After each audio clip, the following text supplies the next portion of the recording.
What's up, Fate Family? Jarvis Guy of War Jarvis YT here, and welcome back to another Diecast review. Today, we're taking a look at the Hot Wheels MR11. Now, this particular permutation here was first introduced in the 2016 Hot Wheels Games line of cars, and as you can see, this is very much a soccer-inspired car. In fact, I think all permutations have this sort of soccer ball pattern on the fenders. So yeah, there you have it. Apparently, the MR11 is called that because, according to the Hot Wheels wiki, this car was designed by the German soccer player Marco Reus,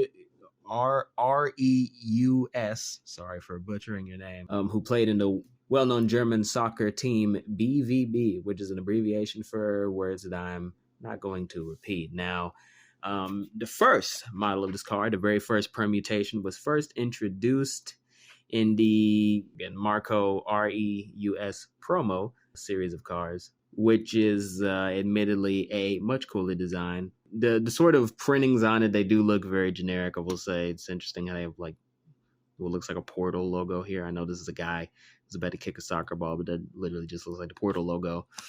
And yeah, you can see they have those generic, I guess, like random abstract lines on it. I don't know. I'm not the biggest fan of the printings and paint job on this car, but I will say they at least did get somewhat creative with the design. It really does look like a friggin' Plymouth Prowler. I think that's what they call it. Yeah, friggin' Plymouth Prowler. If you sort of look at it the right way, if the light hits it just right. And I don't know if it's the paint job or what, or if it's the fact that the paint is literally coming off some parts of this car. If it wasn't applied perfectly, which is more of a quality control issue. But, you know, something about this car really just doesn't excite me. I remember liking this a lot more when I was younger. I think I really dig the light blue a lot more, but now it's just, this car really just doesn't do it for me anymore. Because again, I do appreciate the creativity they have with the design. The way they decided to shape the car very much is simple. It's just it's sort of like a triangle design. So it leans less in the back and it leans more in the front. And you have, of course, the actual front bumper has, I guess, sort of weird greybling on it. But, you know, despite that creativity, it just doesn't personally excite me. And I can understand why somebody would like this. There's a reason that they print this car to this day. I mean, to be fair, the last time they printed this car wasn't a multi-pack exclusive. And you know what? I'll be first to admit I'm not the biggest soccer fan. So that could be part of the reason why I'm not really into it. I'm more of a football guy. And so I really don't appreciate soccer like a lot of other people do. And, you know, I really wouldn't hold the same reverence for a fusion of Hot Wheels and soccer like we see here. But, you know what, again, this car really just doesn't do it for me. And it's not really because of anything that it did. It's just all the things that it tries to do, it just seems underwhelming to me, you know? So I could see there were a lot of creative ideas that went into this car.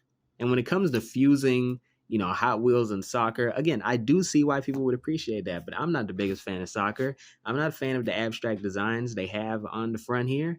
And, you know, it's just, to me, it's just another car in my collection. I can see someone else really valuing this, but to me, it's just another car. And I feel like this season we've had a lot of reviews like that where it just feels like just another car. At least with a car like See Me Rolling, I didn't have a lot to say about that either.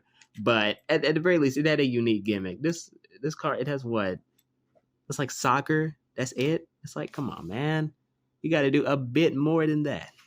So in terms of recommendations, again, if you appreciate soccer and you think this will be, you know, a good addition to your collection, I definitely say go for it. Anyway, I've already rambled enough about the Hot Wheels MR11. It's certainly unique, but I'm not the target audience for this car, to put it simply. So either way, that'll wrap up this review. I've been your host, Jarvis Gotten.